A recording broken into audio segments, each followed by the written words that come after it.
మొట్టమొదటిసారి 2 రూపాయలకు కిలో బియ్యం ఇచ్చిన ఎన్టీ రామారావు గారు పేదవాడు తెల్లన్నం తిన్నప్పుడల్లా వారిని గుర్తు చేసుకుంటాడు.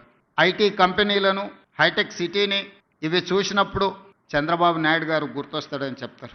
అదేవిధంగా జలయజ్ఞం, వ్యవసాయాన్ని ప్రాధాన్యతగా తీసుకొని ఉచిత కరెంటు నుంచి సాగునీటి ప్రాజెక్టుల వరకు రైతుల సమస్యలను చర్చించినప్పుడు రైతు బాంధవుడుగా డాక్టర్ వైఎస్ రాజశేఖర రెడ్డి గారు గుర్తొస్తారు.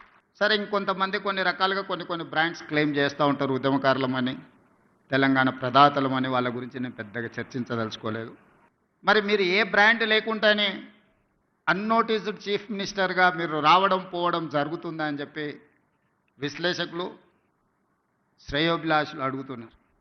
నేను ఒక మాట చెప్పదలుచుకున్న ఈ వేదిక మీద నుంచి విశ్లేషకులకు, విమర్శకులకు, ఈ రాష్ట్రంలో ఉండే ప్రజలకి, young India is my brand. I wanted to create a brand that is called Young India.